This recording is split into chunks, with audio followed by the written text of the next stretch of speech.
میں نے کی دعوت کی دھوم میں مچاؤں، عطا ایسا کر حوصلہ یا الہی۔ میٹھے میٹھے اسلامی بھائیوں اور مدنی چینل کے ناظرین، مالک ارض و سما نے جب سے اس کائنات کو وجود بخشا ہے، آسمان کو رفعت عطا کی، زمین کو بچھایا اور اسے پھیلایا، اس کے ساتھ ہی اس ذات نے اس زمین کی آبادکاری اور لوگوں کو اپنی طرف متوجہ کرنے کے لیے بطور عبادت گاہ اور نشان ہدایت اپنا گھر بیت اللہ بھی بنایا، اور جس کو ظاہری باطنی حسن اور معنوی برکات سے معمور کیا، اور سارے جہاں کی ہدایت کا سرچشمہ ٹھہرایا،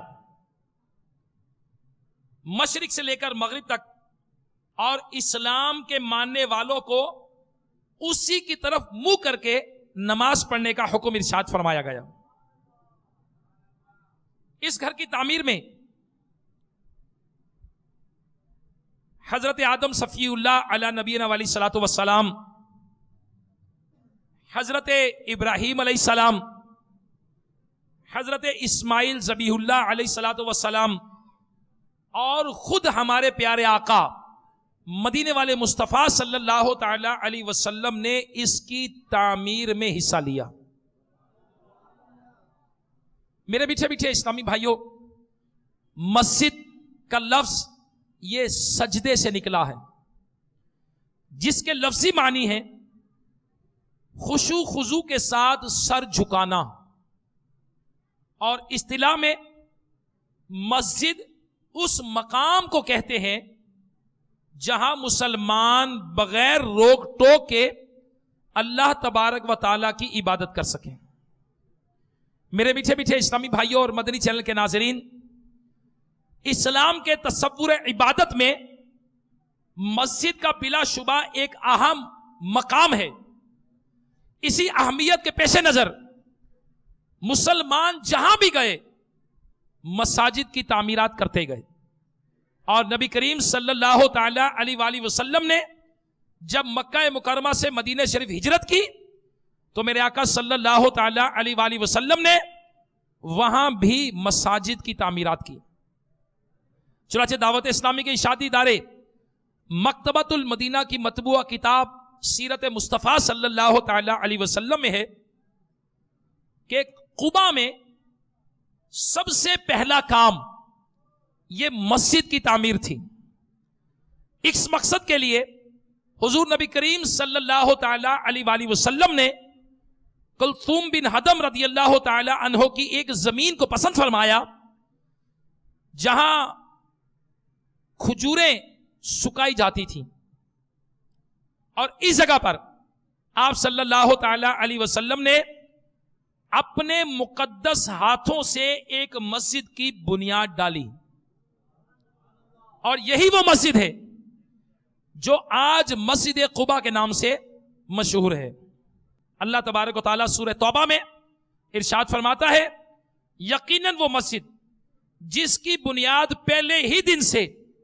پرہیزگاری پر رکھی ہوئی ہے، وہ اس بات کی زیادہ حقدار ہے کہ آپ اس میں کھڑے ہو۔ اس مسجد میں ایسے لوگ ہیں جن کو پاکی پسند ہے، اور اللہ تعالیٰ پاک رہنے والوں سے محبت فرماتا ہے۔ تو میرے میٹھے میٹھے اسلامی بھائیوں، اس مبارک مسجد کی تعمیر میں صحابہ کرام علیہم رضوان کے ساتھ ساتھ خود نبی کریم صلی اللہ تعالی علیہ وسلم نے بنفس نفیس اپنے دستے مبارک سے اتنے بڑے بڑے پتھر اٹھائے کہ ان کے بوجھ سے آپ کا مبارک نازک جسم خم ہو جاتا تھا، اور اگر آپ کے جان نثار صحابہ میں کوئی عرض کرتا کہ یا رسول اللہ صلی اللہ تعالی علیہ وآلہ وسلم میرے ماں باپ آپ پر قربان، آقا آپ یہ پتھر چھوڑ دیجئے، آقا ہمیں دے دیجئے. تو آپ اپنے غلاموں کی دلجوئی کے لیے وہ چھوڑ دیتے، وہ اسے دے دیتے، اور پھر اسی وزن کا دوسرا پتھر خود لا کر اس عبارت میں لگا دیتے. اور تعمیری کام میں جوش و ولولہ پیدا کرنے کے لیے صحابہ کرام علیہم رضوان کے ساتھ آواز ملا کر میرے آقا صلی اللہ تعالی علیہ وسلم حضرت عبداللہ ابن رواحہ رضی اللہ تعالی عنہ کے یہ اشعار پڑھتے. آپ فرماتے وہ کامیاب ہے جو مسجد کی تعمیر کرتا ہے اور اٹھتے بیٹھتے قرآن پڑھتا ہے اور سوتے ہوئے رات نہیں گزارتا. صلو علی الحبیب صلی اللہ تعالی علی محمد. مجھے اپنی اور ساری دنیا کے لوگوں کی اصلاح کی کوشش کرنی ہے انشاءاللہ عز و جل.